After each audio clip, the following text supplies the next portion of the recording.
Welcome and thank you for joining the inaugural virtual PNOC Scientific Meeting Update webinar.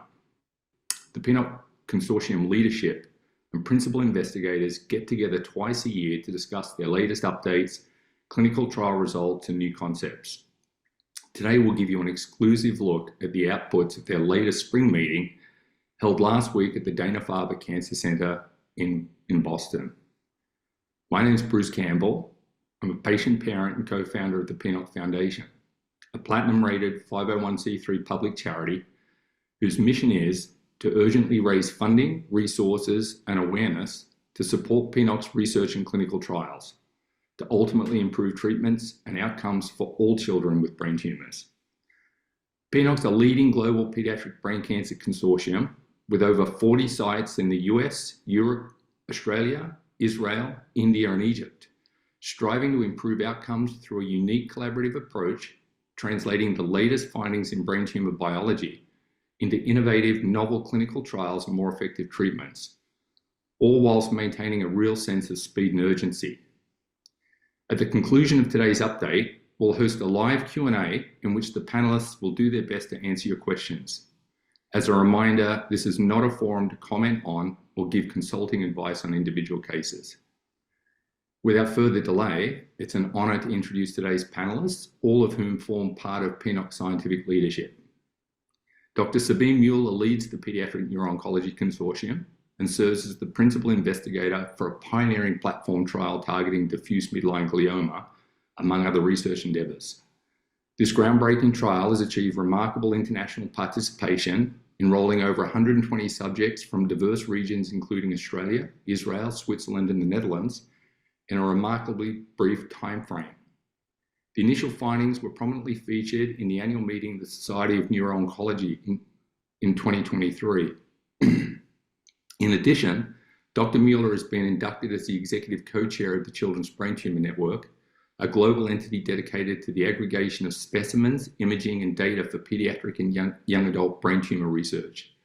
Recently, she's been entrusted with a significant endowment to spearhead a bicoastal center for precision medicine targeting diffuse midline gliomas in strategic alliance with her counterparts at the Dana Faber Cancer Institute and Harvard Medical School in Boston. Moreover, Dr. Mueller contributes her expertise as an associate editor of the journal Clinical Practice in Neuro-Oncology, as well as the European Journal of Pediatric Cancer. Dr. Ashley Margol is a pediatric neuro-oncologist who specializes in the care of infants, children, and young adults with brain and spinal cord tumors. She holds a master's degree in clinical biomedical and translational research from the Keck School of Medicine and has continued her career in clinical and translational pediatric brain tumor research. She's an attending physician in the neuro-oncology program and division of hematology oncology and blood and marrow transplantation at Children's Hospital Los Angeles, and an assistant professor of pediatrics at the Keck School of Medicine at the University of Southern California. Dr. Cassie Kline is the Director of Clinical Research for Neuro-Oncology within the Division of Oncology at the Children's Hospital of Philadelphia, as well as an assistant professor of pediatrics at the Pullman School of Medicine at the University of Pennsylvania. Dr. Kline specializes in the care of children, adolescents, and young adults with brain and spinal cord tumors of all types. She has a Master's of Advanced Studies in Clinical Research and focuses her career on early phase clinical trials and developmental therapeutics for pediatric brain tumor patients. Dr. Kline's other research interests include predictors of neurocognitive outcomes in pediatric brain tumor survivors and personalized and immunotherapy-based approaches for the treatment of brain tumors. Additionally, Dr. Kline serves as the Director of Data Quality and Integration for PNOC, overseeing the consortium's data collection processes and also integration across a variety of data platforms and research collaborations. Without further ado, I'd love to hand it over to today's panelists. Great, thank you very much, Bruce, and thank you everyone for joining us. So this is really meant to be an update on our investigator meeting we just held last week in Boston. So the Dana Faber team hosted us. So Cassie, if you maybe want to start sharing the slides. Great, so just an introduction why PNOC exists. So pediatric brain tumors continue to be of really high unmet need.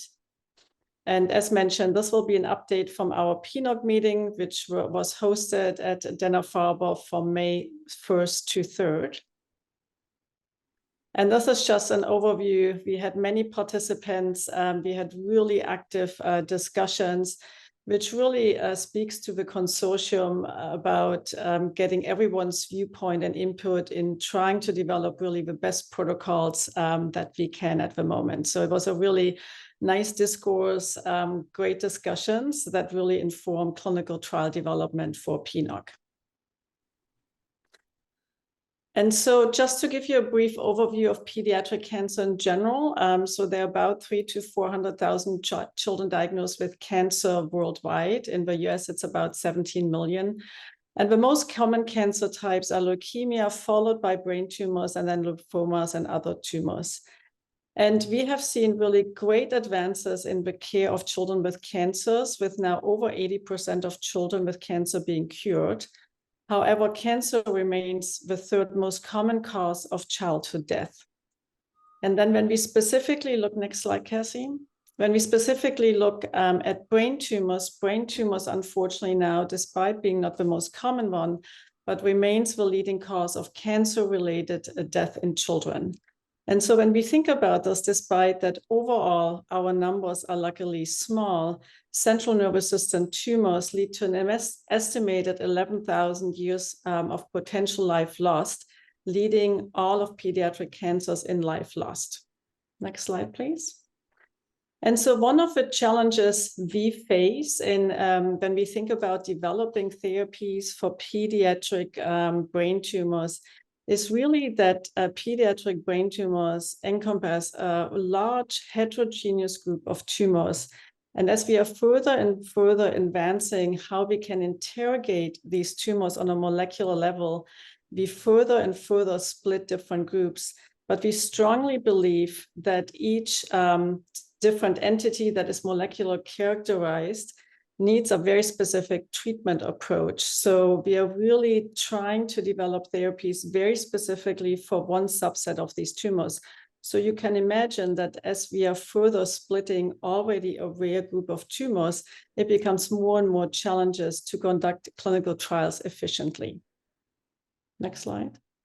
And so what are, in addition to this heterogeneity and small patient populations, what additional challenges exist to develop effective therapies? In addition to the small patient population, given the location of these tumors, we rarely have access to on-treatment tumor samples. And what is challenging for us when we compare this, for example, with leukemia field, the leukemia field has access to tumor samples throughout the treatment course. And that really helps researchers and investigators to think about and interrogate how these tumor cells change with treatment. However, given the prominent location of brain tumors, we rarely have access to this.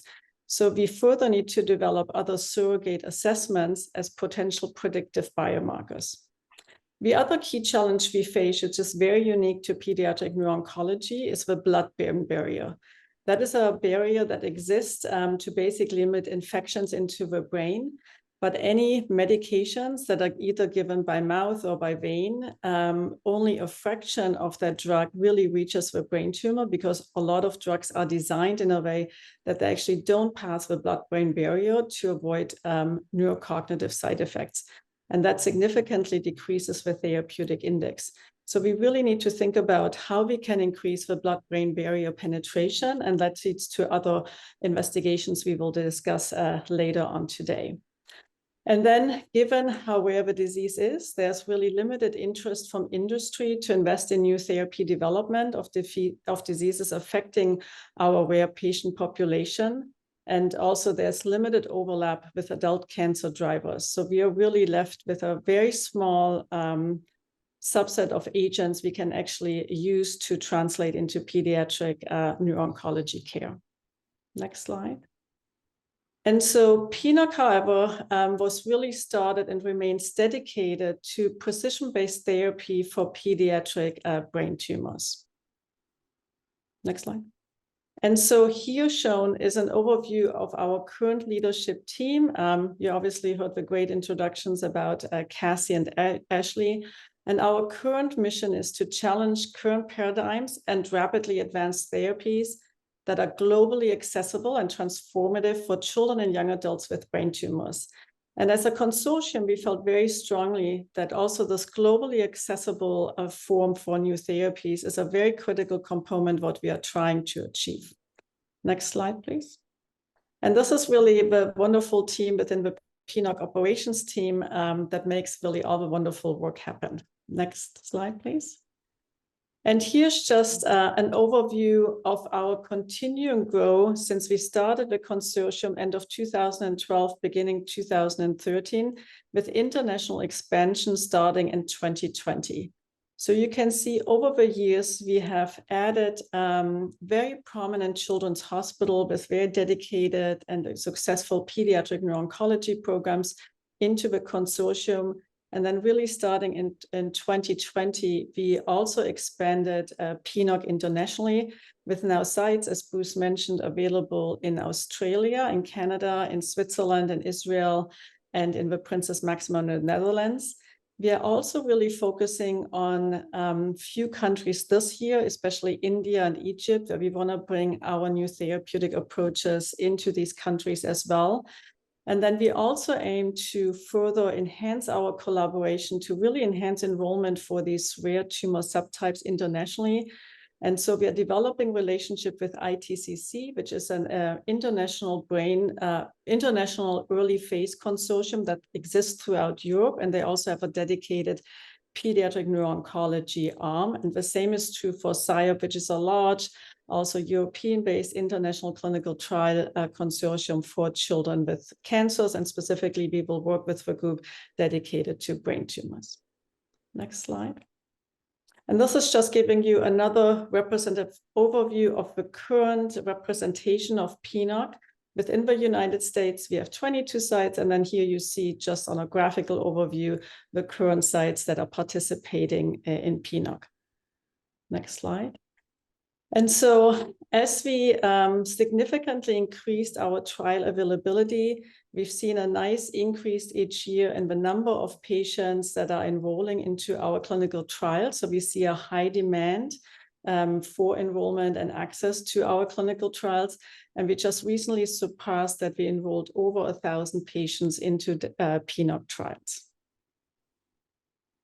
And these are milestones listed by year, and each number basically presents a clinical trial protocol independent of the underlying diagnosis. So each number, PNOC 01, was our first trial led by Daphne Haas-Kogan, who now is at Dana Faber, testing everolimus in pediatric low-grade glioma. And then, as you can see, we are really busy, and this work is wonderfully led by Ashley Margol with new clinical trial developments and getting new trials open, and with more to come really in 2024 and 2025. We also have the luxury, sorry, Cassie, to have a wonderful collaboration with the Princess Maxima Center in the Netherlands, who basically agreed to serve as our dedicated European sponsor for all PNOC trials. Next slide. One of the challenges I think we discussed as a team already end of last year and again in this year's meeting, that we have developed great infrastructure and workflows for the forward translation. So going from the bench with exciting results and translating this into making this new potential therapy option available to children through a dedicated PNOC trial has been established very well. And we are very good in this forward translation, what we call it. But what we did discover and discussed as a team where we need further enhancement, and we set this as a priority for this year and the coming years as well, is that we are missing a little bit of a faster and more robust feedback loop.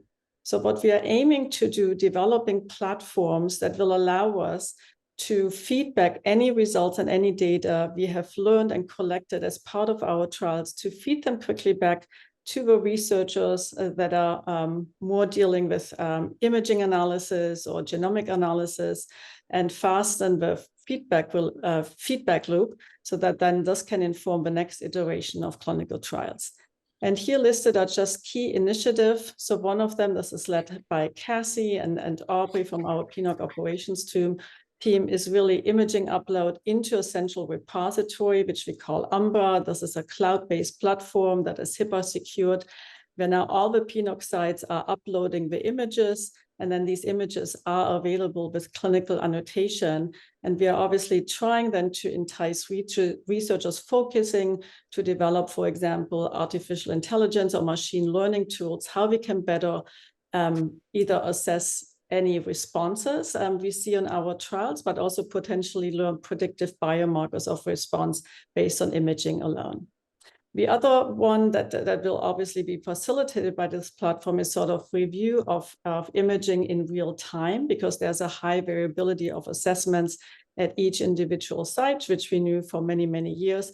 And now we are trying to integrate automatic volumetric assessments as part of our workflows as well. And then there's a huge push in general. We have a lot of clinical research coordinators dedicated at each of the PNOC sites to enter clinical data that we need to collect as part of our clinical trials in our central clinical trial database. And we are working very closely with the CBTN and other cloud-based companies, how we can actually move data that exists in the clinical record of patients directly into our clinical databases, and how that potentially really make our whole workflow much more efficient. So these are a few things to come. And then Cassie is also working very hard to develop sort of a robust infrastructure also for all the tissue or other biospecimens we are collecting as part of our trials, and make this available in terms of a Salesforce platform. But then each investigator from PNOC can look how many samples have been collected, what it was a clinical outcome, and that will hopefully help us really with this reverse translation aspect. Next slide, Cassie. And so PNOC really has shown some recent successes we'd like to share with you, and great potential to come for treating pediatric brain tumors. And so one of the investigations and multiple clinical trial protocols we are very proud of is PNOC initiated the phase 1 study of tovorafenib in collaboration with our wonderful investigators, Karen Wright and Daphne Haas-Kogan from Dana Faber Cancer Institute, which then led to a collaboration with Day One to the PNOC 26 Firefly-1 study that has now been presented at ASCO and other great conferences. And that just recently led to the wonderful approval of tovorafenib for the treatment of recurrent pediatric low-grade glioma that are BRAF altered, either BRAF fusion or BRAF V600 mutation. And this is really the work we want to highlight, where PNOC played a critical role in developing this agent, bringing it quickly to patients in collaboration, obviously, with all our wonderful investigators as part of PNOC. Next slide, please. And this is just showing you how the impact a well-working targeted agent can have on children with brain tumors. So this is a patient that was actually treated by one of our investigators at UCSF, had a low-grade lesion that is circled here on the left in the medulla. So it was really affected, hard to swallow, had breathing issues, but then even just after a few cycles of this targeted agent, tovorafenib, we saw significant responses on imaging, but maybe more importantly, significant clinical improvement of this child. Okay. Now Cassie will take over. Thank you. Thank you. So I'll kind of take off where Dr. Mueller has left and really start to also paint the picture in terms of where we have come, in addition to the recent successes that we've had with low-grade gliomas, but kind of where we're coming in terms of this translational loop, ideally, for driving these precision-based approaches forward for a number of different diseases. So just starting out, you'll remember from the timeline that Dr. Mueller presented a couple slides ago, PNOC 003 was one of our very first trials, and that was really one of the first precision-based approaches for diffuse midline gliomas that not only we had done, but that had really been done in the field.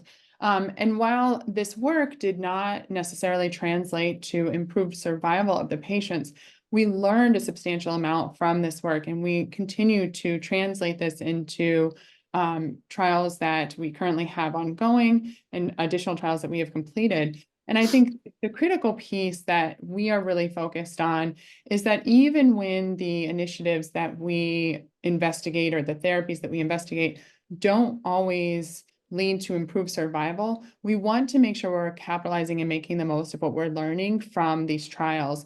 And so PNOC 003 is a great example of this, because what we did was we tried to identify why and how the therapies that we used did not work, and identify ways in which we can inform on this very rare, very high-risk tumor in ways that had not yet been done. And so we utilized the molecular sequencing that was done on this trial, and the goal of the trial was to perform molecular sequencing, identify potential targets in the tumor that we could use FDA-approved drugs for. And we capitalized on the available sequencing that we had done as part of that effort to really identify potential molecular markers that helped us better risk stratify these tumors. And you can see in the survival curves below at the bottom of the screen that P53 is one of the genes we looked at. These chromosome 10 changes are another marker that we looked at. And you can see, depending on kind of the pattern of molecular characteristics of each tumor, that subsequently translated to a distinct outcome or survival across this patient population of an already what we know is a high-risk brain tumor, but that perhaps even within that brain tumor, there are potential molecular predictors that we should be thinking about when we're identifying our next round of therapies. And where we went from there is one step further in validating this in an external cohort within the Children's Brain Tumor Network as well, just to make sure that our findings were not necessarily unique to just our trial cohort in some way, but that this was information we can subsequently feed into future iterations of trials and what we know about this disease and how we're treating these patients moving ahead. And so to that end, we have moved forward with PNOC 008 and PNOC 027. So very similar trials, both of which are incorporating molecular sequencing and molecular characterization and identifying potential therapeutic vulnerabilities and applying FDA-approved drugs for treatments of high-grade tumors.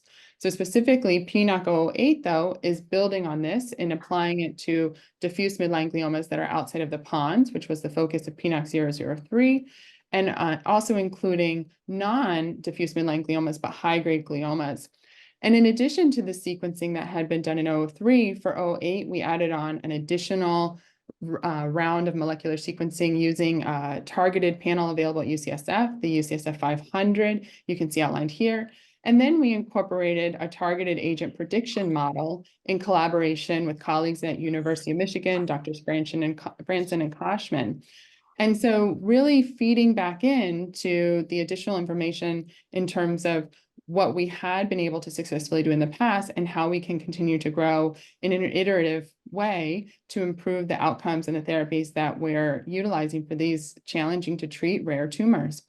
And then within 027, we're utilizing a very similar approach, but we've added on real-time drug screening. So patients go to the OR for standard of care surgery, and we take fresh tissue, and then we send that to an outside lab at University of Washington to do real-time drug screening. And we look at that and incorporate that information with the molecular sequencing to come up with a targeted approach for these patients, currently with medulloblastoma, and soon to be with recurrent or refractory ependymoma.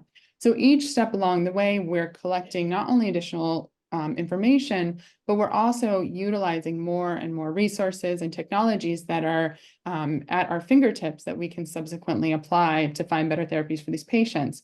And then you'll see within both of these trials, and certainly within 032, we're also collecting additional biologic correlates to inform the tests and the preclinical models that we're using in the lab, the circulating markers in blood and CSF that we can use to inform the next round of therapies as well.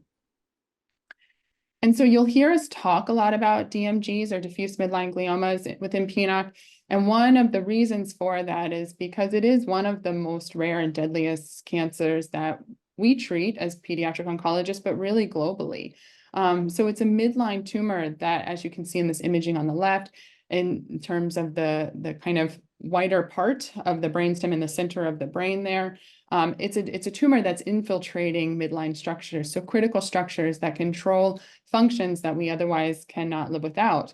And so this makes surgical resection impossible. And we really don't have effective therapies beyond upfront radiation, which really only gives a honeymoon period. And of course, we're working, as we mentioned, within a very rare subgroup of tumors. So only 1,000 patients per year are diagnosed throughout the US and Europe, and that's across pediatrics and adults. So again, we really need to be making sure that we're designing our trials and having catchment areas that are effectively reaching these patients. But ultimately, the goal is to address the bottom two bullets on this screen, which is that this disease is one in which we have no effective therapy. Unfortunately, our patients still die of this disease between usually 9 to 11 or 12 months from their diagnosis. And despite years of work in this field, we have yet to make an impact on survival. And so we have continued to be steadfastly committed to how we're thinking about this disease and how we can be addressing the inequities in survival that we have been able to achieve in other pediatric brain tumors. And some of the key challenges that we're facing that we're hoping to address is, of course, the rarity that we've talked about. So having PNOC with a broad catchment area with a global footprint is really imperative as we try to reach and collect the information in large enough sample sizes to make a difference. Additionally, there's a lot of limited data and information in terms of what tests and models that we're using in the lab. And so we're really trying to augment this information in integrated and collaborative ways and collecting samples on the biologic trials that we're running and subsequently feeding those back into the lab setting, overcoming the blood-brain barrier that Dr. Mueller spoke about, and I'll talk on briefly in the next few slides. And then, of course, overcoming some of the limited federal and industry investment in this disease. And I think, you know, our collaboration with Day One and the successes we saw with tovorafenib are a testament to what can be done when industry and experts in these rare pediatric brain tumors can come together and work towards a common cause. So one of the ways in which we have decided is going to be the most effective strategy to find better therapies for diffuse midline gliomas is to come together as a collaborative team.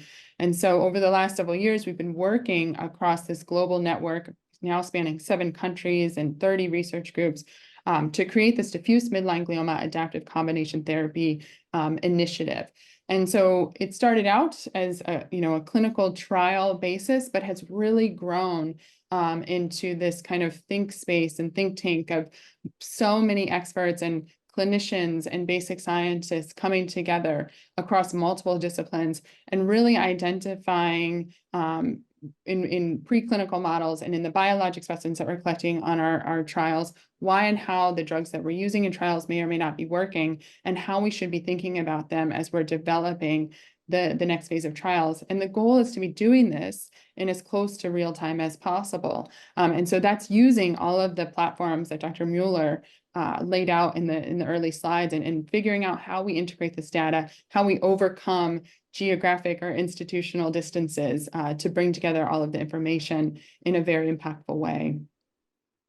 And so from PNOC 022, which is one of the first trials that we came out with through the DMG Act efforts, we were able to successfully and quite rapidly enroll a large number of patients for this rare disease. So as I said, adults and pediatrics alike, you're talking very few numbers.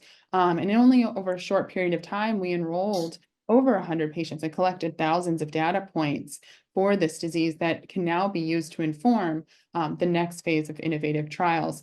And what PNOC 022 also did was really aim to provide therapy options at every phase of disease. Historically, many trials are built such that they only enroll in the newly diagnosed setting, or they only enroll in the recurrent setting.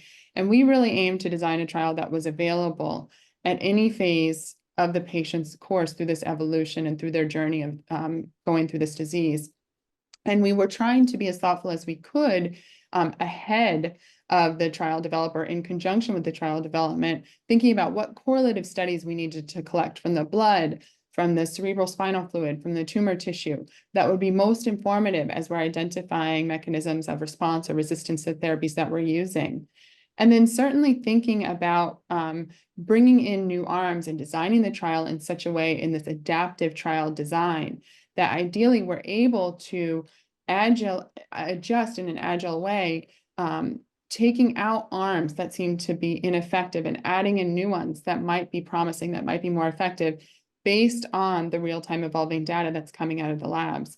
And what we've seen is when we're looking at our early data and what we presented on, Bruce mentioned this earlier, in meetings last year, is that we did see a shift in improvement in overall survival in this patient population.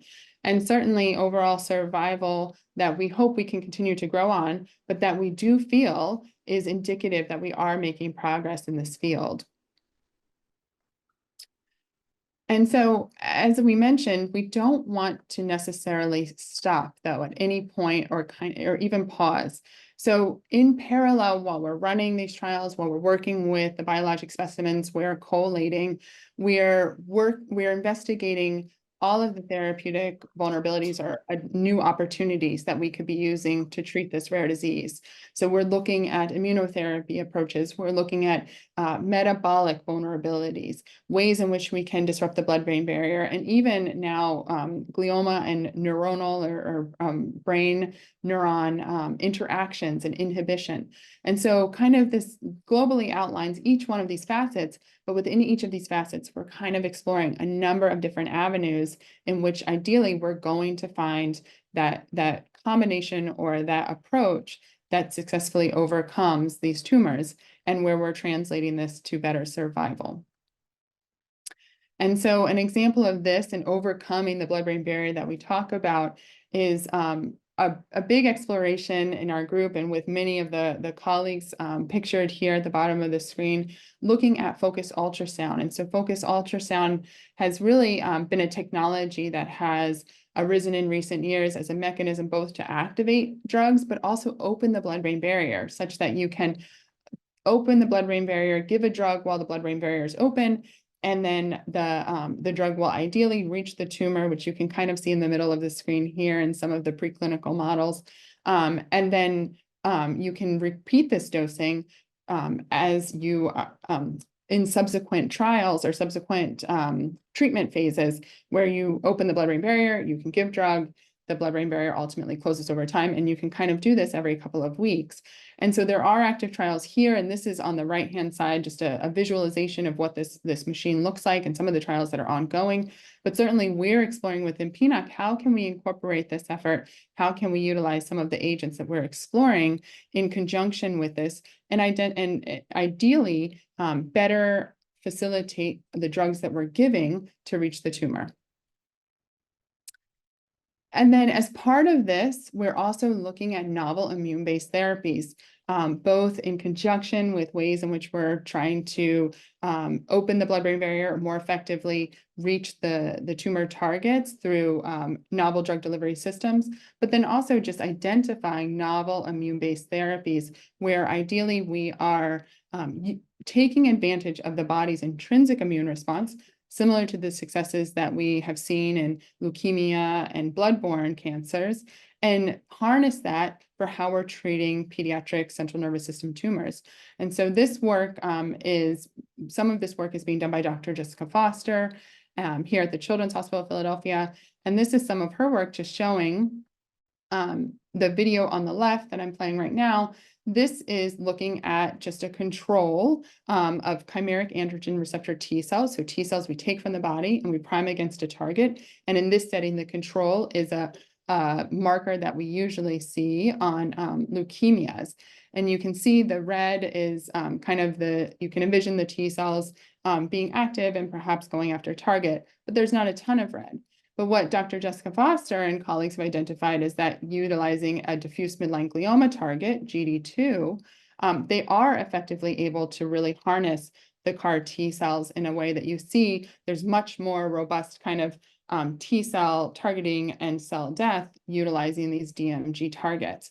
And so many of our collaborators now are looking at ways in which and targets that we can utilize to develop CAR T strategies, ways in which this can be given successfully, and also different mechanisms of delivery, either through intraommia or intravenously, and with or without things like focused ultrasound.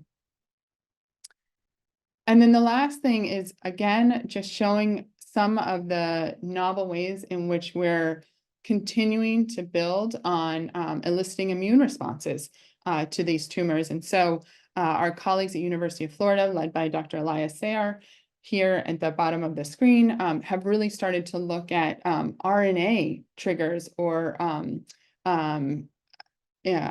instigators of the immune response. And so what they have done is really utilize these RNA based particles that ultimately you're able to deliver and trigger an immune response to tumor that's been collected from the patient. And it really is a trigger to instigate the body's immune response to attack the target.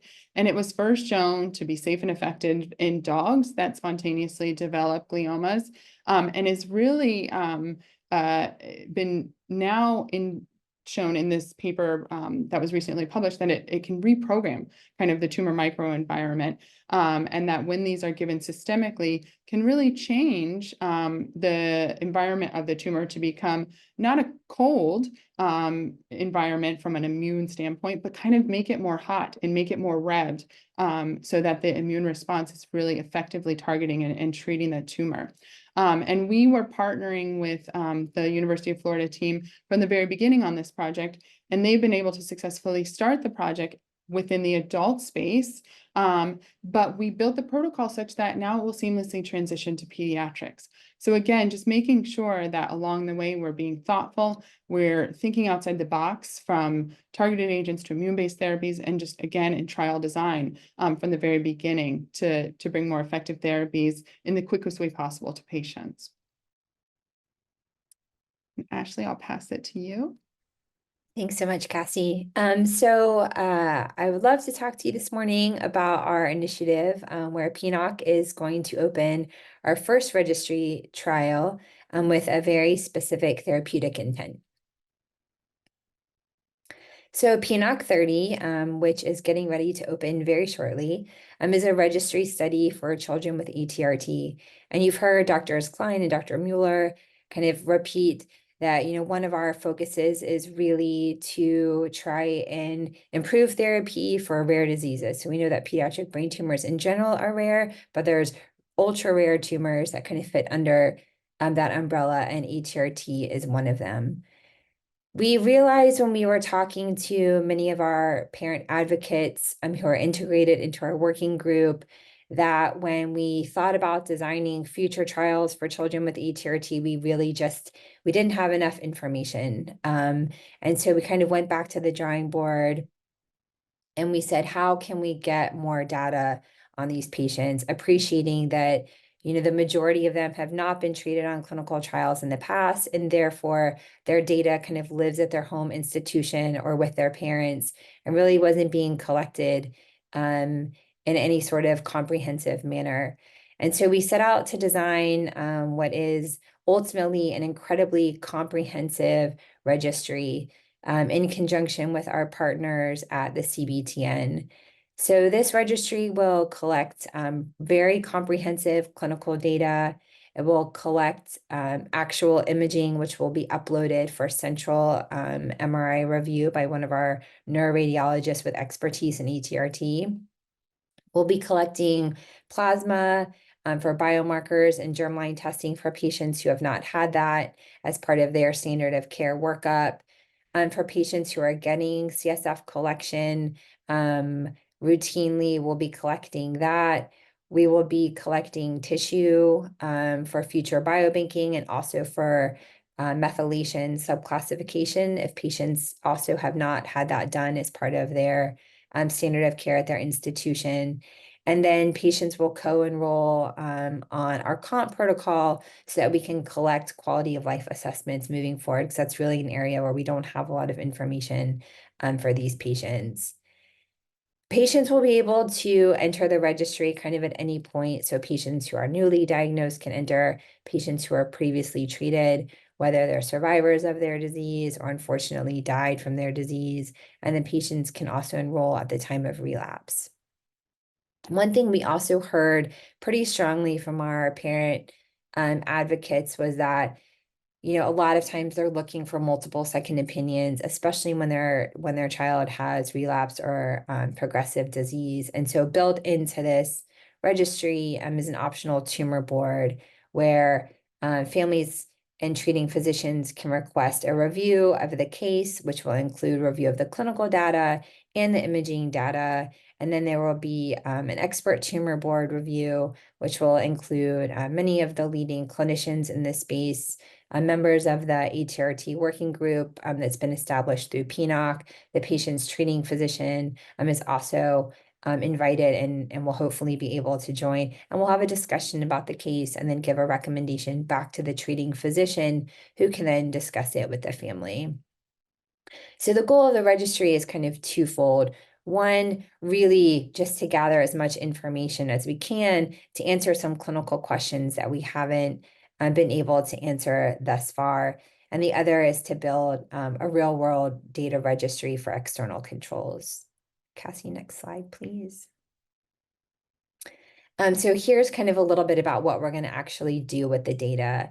So to date, we know that there have been a few clinical trials for children with ATRT, and kind of since those were initiated, we now understand that there are 3 molecular subtypes. And what we don't know still is really how those molecular subtypes tie into treatment. There's varying reports of prognostic implications of these, but we really want to try to answer more questions. So how do the molecular characteristics fit in with treatment toxicity and treatment outcomes? And with a big data set, we really hope to be able to do that. And the second piece is what I mentioned, this idea of an external control cohort or synthetic control cohort. So if you can imagine, if you have a new therapy and you want to try to test whether or not it's effective, especially if you're talking about a new novel agent, then the kind of gold standard is to do a randomized controlled clinical trial. And we all know that there are issues with doing randomized trials, specifically when you're talking about a really rare patient population. Do we really want to randomize patients to a therapy that we kind of already know its effect? And with ATRT, about 50% of patients will benefit from therapy and about 50% won't.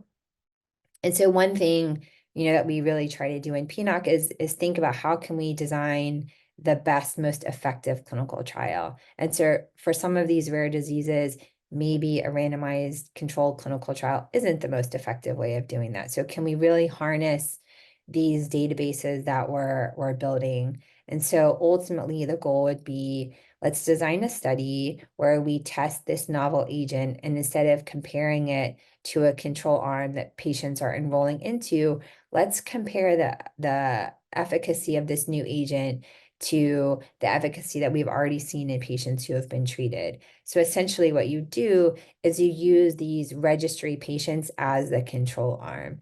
And we have the benefit of working with a fantastic statistician, Annette Molinaro, who's got a lot of experience in designing these kinds of clinical trials.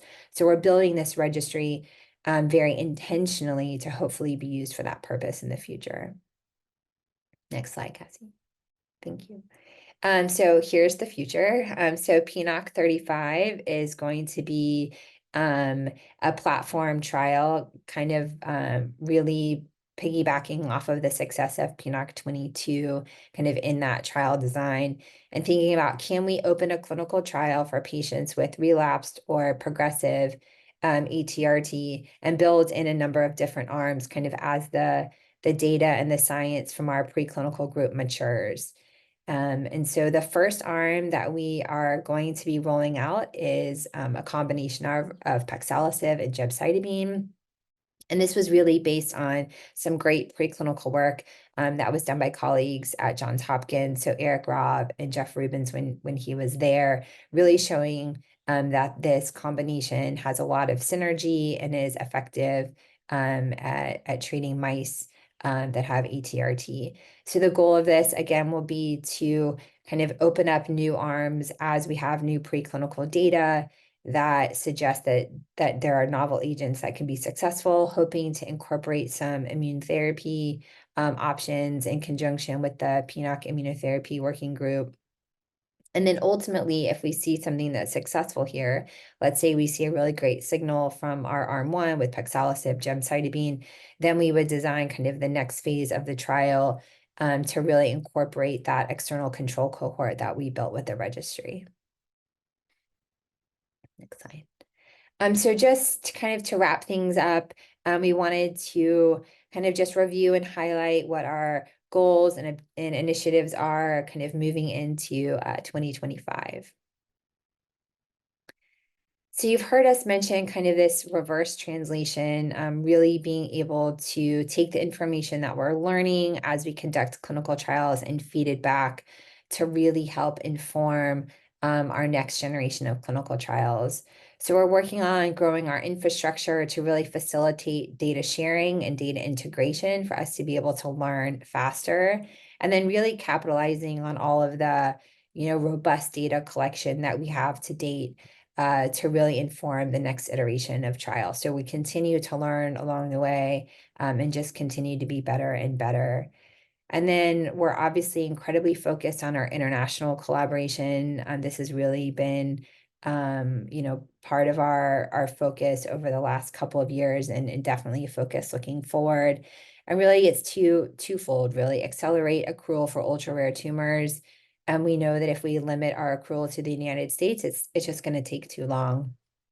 So we really want to branch out and incorporate some of our international partners in these clinical trials. And it's a great opportunity for us to expand therapy options on a global scale. We're very fortunate here to have access to a lot of different therapies that colleagues and patients in other countries may not have access to. So if we can help and provide access, we feel like that's a really important initiative for us. Next slide, Cassie. And then obviously, we're incredibly grateful to all the patients and families who trust us, enroll in our trials, and are really the reason why we do this every day.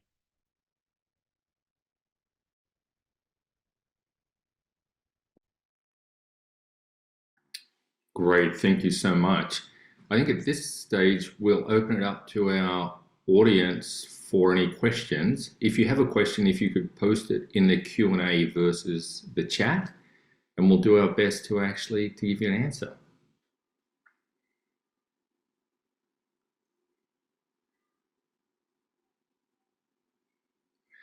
I'll lead off with a question, and that's really about accelerating, the translational aspect, the information. What resources do you require to really make that happen?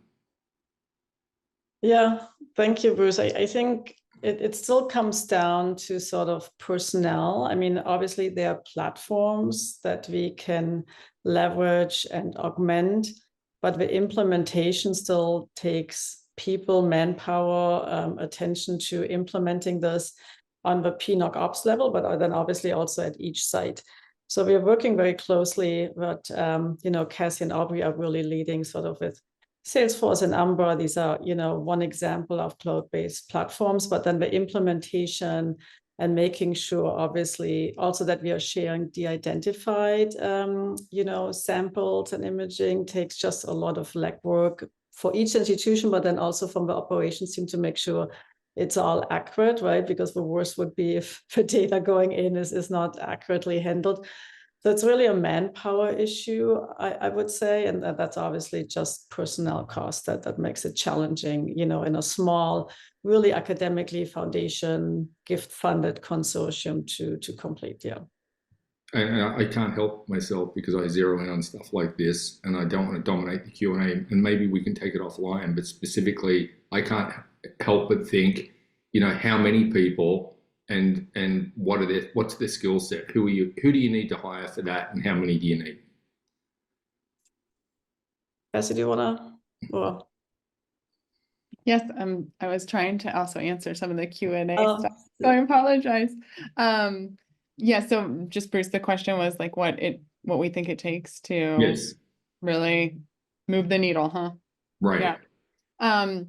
So I think some of this is building on what Dr. Mueller said in terms of really creating an effective team. And I think what that team looks like certainly has to move in the direction that I think PNOC has been successful. So moving away from kind of like these single institutional efforts or kind of collaboration within a silo and having this kind of integrated network across institutions and with expertise really all over the globe. Because I think the rarity of these tumors and then the nuances of, in consideration of the heterogeneity, both from a molecular standpoint, from an anatomic standpoint, drug delivery, and from an immune standpoint, really takes critical knowledge that no one person or one group can effectively harness. And so I think that is ultimately a critical piece. And then I think the way in which the information that we're giving those experts to learn from and to better understand these tumors is imperative. And so I think designing our trials with that in mind and being responsible stewards of the biospecimens that our patients and families so generously donate to help us understand and identify where we should be heading for these tumors is another critical piece. And then figuring out kind of how we bring all of that together in ways that are seamless, that are efficient, and that we're taking advantage as best as we can to kind of like the technology space as well that's out there and utilizing that in terms of both data sharing, data acquisition, but then also just some of the technologies in terms of drug development and drug delivery and things like that. Thank you, Cassie. I think there's a bunch of questions in the Q&A. Yeah, so one of the question from Boris is about the DIPG trial and the future of paxilosib. So that's a great question. We just met also as the working group last week in Boston, and we reviewed a lot of additional animal data that really spearheaded by Matt Dunn has thought about what are the additional combinations we will potentially move forward. In addition, we are working very closely with Sebastian Warschok in understanding, are there predictive biomarkers of response in the current patients that were already treated with ONC201 and paxilosib as part of PNOC 22? But also, are there potential genetic markers that can help us to identify those patients that maybe had more sort of side effects to this therapy? So this work is ongoing.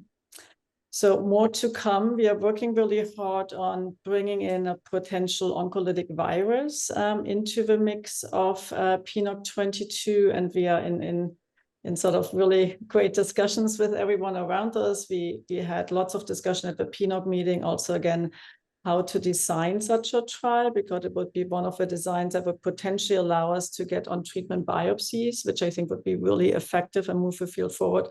So that's something we are actively working on. And as Cassie mentioned, in addition to PNOC 22 and the additional arms where we are sort of in this interim stage where we are going back, looking at the data we collected, making sure as we move forward, we select the best patient population in terms of toxicity as well as response, and looking at additional animal studies. Is also this focus ultrasound platform trial where we are trying to further enhance CNS penetration. And then I think another great question from Misha Mehta.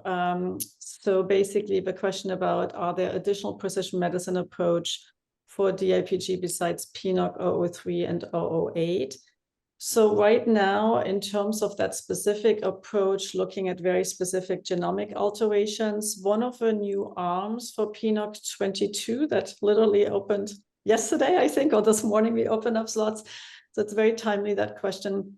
So what we decided to do for key alterations that can co-occur in diffuse midline glioma, in addition to the disease identifying histone mutations. So some of these diffuse midline gliomas, as many of you know, have additional alterations, some in the BRAF V600E setting, some have others, MAP kinase alteration, FGFR1, PDGFR, And if there are FDA-approved agents out there, so not FDA-approved, obviously, for diffuse midline glioma, but in general, so that we can have access to, we are now adding sort of a limited precision medicine approach into PNOC 22. So, for example, if a patient has a diffuse midline glioma, this has the H3 alteration plus a BRAF V600E, this patient now could get treated on this trial with ONC201 plus trametinib and dabrafenib. And sort of similar approaches if you have a PDGFR alteration that we would think might respond to avapritinib, which is an approved PDGFR inhibitor that we think gets well into the CNS, then that would be the same. So that is something we are rolling out also as a part of PNOC 22, and there will be a limited tumor board report. But as we are thinking about this precision medicine approach, and this is also where Cassie alluded to, we're also very much thinking about, because obviously you can think of immunotherapy as one of the ultimate precision medicine approaches, but how to combine also immunotherapy with targeted agent is sort of still in the preclinical stage, but something we are discussing moving forward. And then there's another question. How is PNOC working with other research organizations such as Beat-Charlton Cancer Consortium to maximize progress? So I think part of what we had outlined and what Ashley and Cassie also mentioned, I mean, we really try to collaborate broadly and in the international context. And we are constantly reaching out to groups. So even if we don't have a combined trial, we're at least trying for these ultra-rare tumors also to align at least outcome measures, so that in the end, even if there are two separate trials and two separate treatment strategies that is being explored, that we harmonize endpoints so that in the end, we can really learn effectively as a community. And that's in close collaboration really with ITCC Brain, as we mentioned, but also with SIOP. And then, for example, for craniopharyngioma, Cassie has worked very closely with the team that also has trial options available through another consortium, Connect. So that's sort of how we aim to collaborate and work with other consortium. There's another question about the blood-brain barrier. How can parents understand the concept of a blood-brain barrier with the current therapy? Going treatment should not only have this constraint in the treatment. How can parents understand this concept? I don't know, Ashley or Cassie. I mean, I think just reading your other comment, it sounds like your daughter recently passed away from ETRT, and I'm so sorry. And the way that we've thought about this in ETRT really is to try to use drugs that cross the blood-brain barrier as best as possible. You know, as we mentioned earlier, only a fraction of the drug that gets into the vein or that we take orally actually crosses. But when we think about some of these tumors, the drugs that we've chosen very intentionally because of their ability to cross. So thiotepa is a really good example of a drug that we use a lot that actually does cross the blood-brain barrier. Unfortunately, we know that there are still limitations. So I think the best response to your answer is we try really hard currently to pick drugs that cross as best as we know how, but definitely looking forward to kind of finding drugs that cross may be better, or as mentioned, using techniques that can help us kind of overcome that barrier.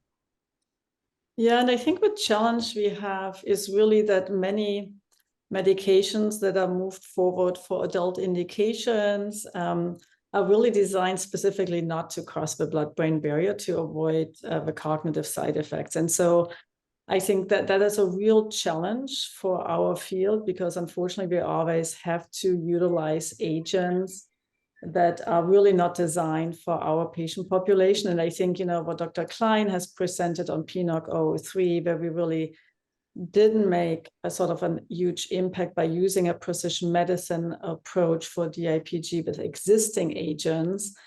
And I think you can look at this data two ways. You can either say this approach doesn't work, or was it just the problem we had with the sort of the type of agents we had available was just not ideal. And I would really think the latter is true, because we have seen many cases when we sort of know what the driver is and can really target those with the CNS penetrant agents. We do see responses. And so wonderful, obviously, with the tovorafenib, we've seen this in the low-grade glioma setting. We see this with other fusion-driven, more high-grade tumors. So if we identify what is driving these tumors and have good medicines, we can make a difference.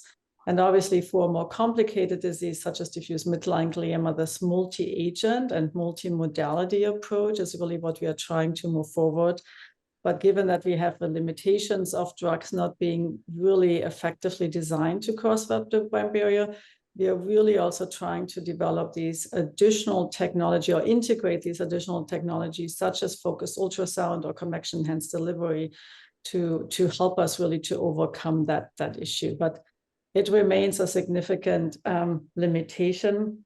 What PNOC has also done to really understand, and Cassie alluded to this as well, is with drug penetration really the issue? Why a drug didn't work is sort of what we call these target validation designs, where children take the drug just prior to their standard of care resection, and we can directly look in the tumor tissue how much drug did get in, and also did it really had the same effect in the tumor tissue than we would expect based on our preclinical data.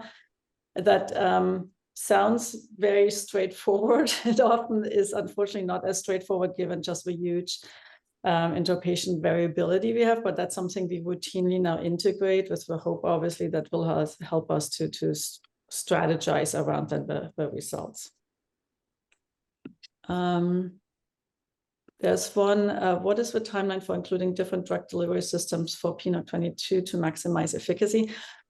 So, Misha, great question. So most likely what we discussed, just based on many sort of more regulatory constraints and also constraints with how we just have to set up these trials, the focused ultrasound platform trial will most likely first run outside the PNOC22 umbrella as its own platform trial.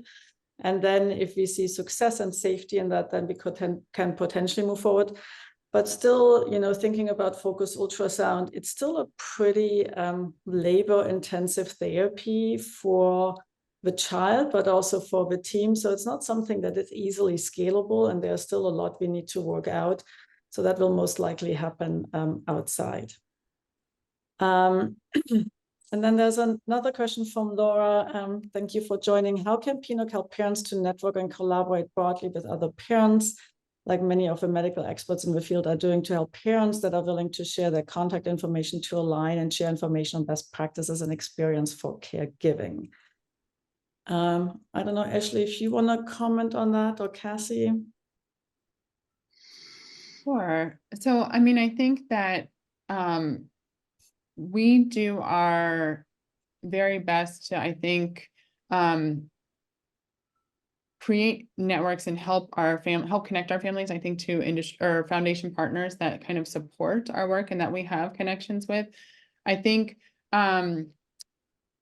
we are actually in active discussions about how we kind of better diversify and make these resources and connections more accessible and more available to our patients and families.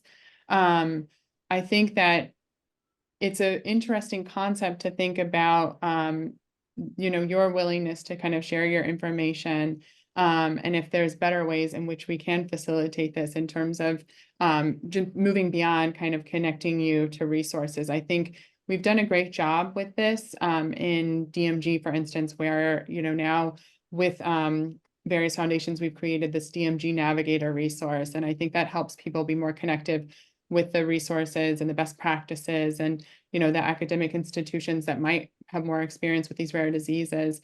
And I think there's been a number of ways through Ashley's work within ATTRT and the working group that families and foundations have become interconnected. I think in general, our working groups within our disease-specific working groups that we've created within PNOC really aim to focus on the patients and families that are affected by these diseases and to give them a voice and to hear them.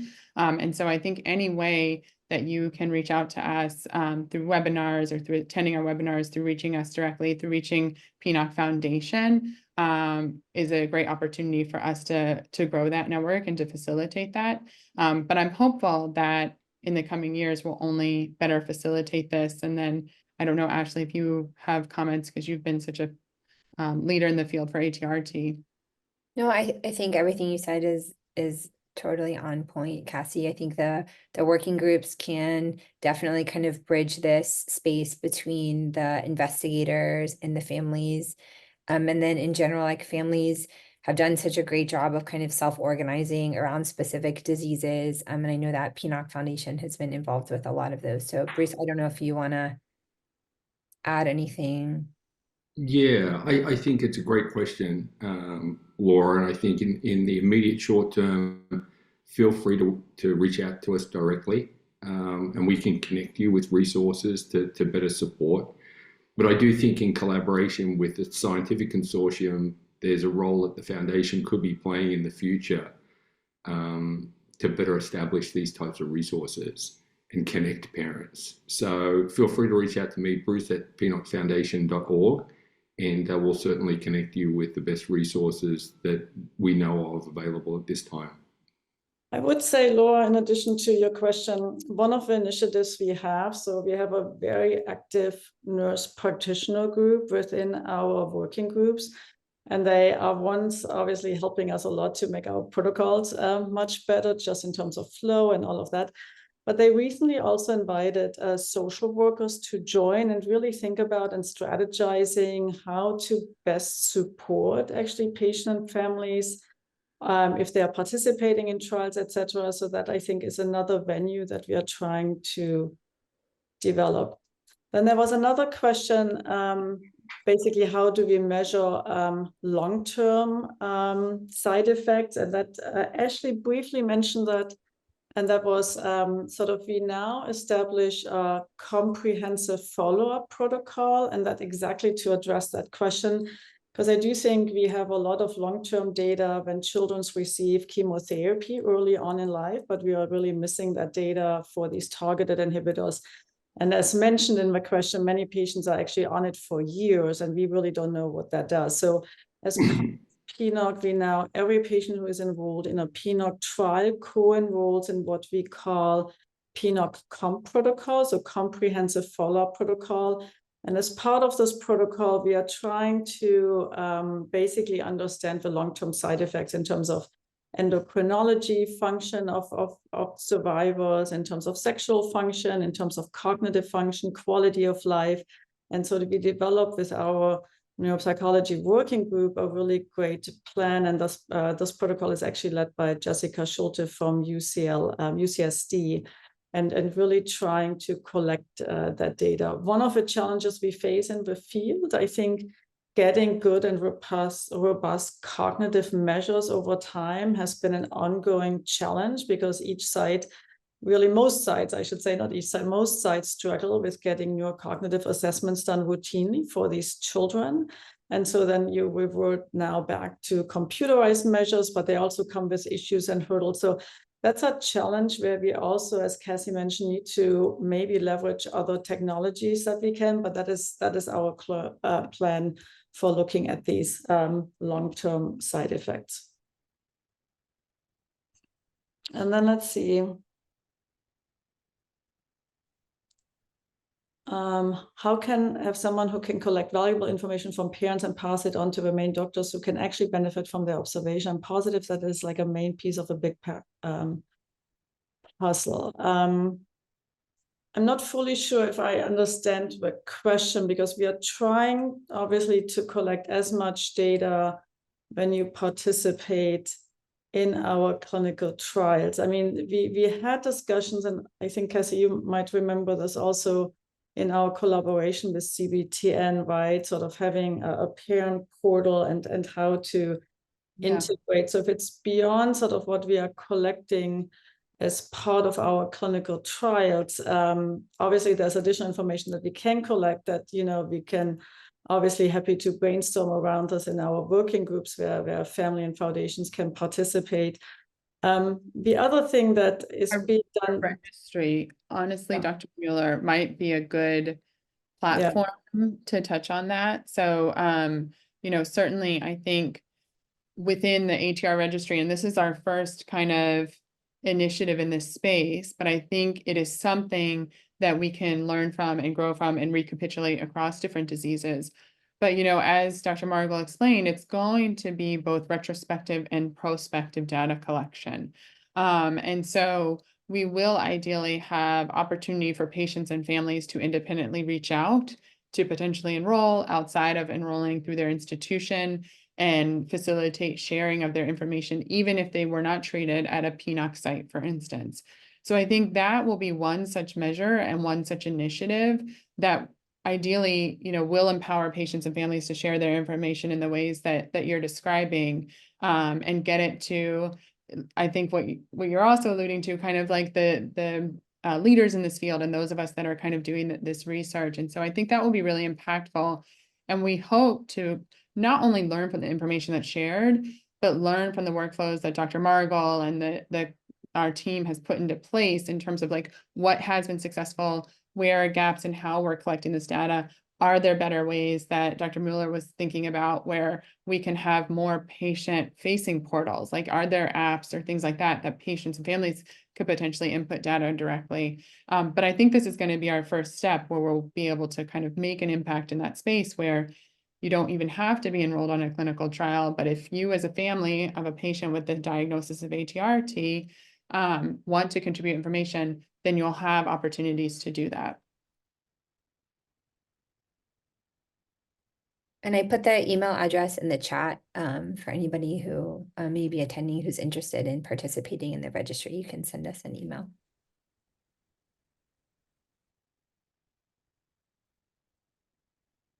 So I think we've actually covered all of the questions that have been answered, and we're running a little bit ahead of time. I don't know if there's any other closing comments the panelists would like to make or contribute. No, I think, thank you, Bruce. I think we covered really what we are obviously very excited about the progress we made, how we really think about new ideas, how to conduct trials more efficiently. And that goes into these platform trials. It goes into developing these synthetic control cohorts and then integrating and learning or utilizing more machine learning AI tools and partner with, you know, AWS, MuleSoft, etc., to be more efficient in data extraction out of these electronic records into our clinical database. So we are very excited about this coming up for the next years and building these workflows, because I think this will significantly enhance and fasten our way how we can learn. And then obviously the other big focus will be our international expansion and setting up these workflows. It is really challenging for academia to develop actually these transatlantic collaborations. So we have been really fortunate in that we identified wonderful partners and that these collaborations are working really well and effectively. So we are very thankful for that commitment, and I think just need to further expand on that. But overall, we are very excited for the future. Obviously, we always feel like we are a step behind. There are still too many children who don't do well with a pediatric brain tumors, and we definitely within PNOC feel a sense of urgency that there's no time, and time is of essence, I think, as Bruce, you always say. So we are constantly running the race, I feel like, but we're doing our best. We have a wonderful team. I think all the investigators also during last week's meeting, I mean, they take 2 or 3 days out of their busy schedule to really be in a room together and put our heads together what we should be doing. So, and that engagement also tells me that everyone is sort of very fully aligned with our mission and vision we have. And I'm just looking forward, but obviously there's definitely this sense of urgency we all very much face, but excited for the future. I'd like to thank the three of you for your time and your invaluable information today. I think giving patient families and supporters a bird's eye view of what's happening scientifically, I think is a pretty unique opportunity today. And personally, on behalf of all of us who've been unwillingly recruited into this field, I really want to acknowledge and thank you for your passion and tireless commitment to making advances in this field. I know how hard you all work to try and make a difference. I want to also thank all of those who've joined us today and for your robust engagement and quality questions. I want to thank all of the foundations, donors and supporters that make this critical work possible. It's overwhelmingly driven by private philanthropy, and it doesn't happen without your support.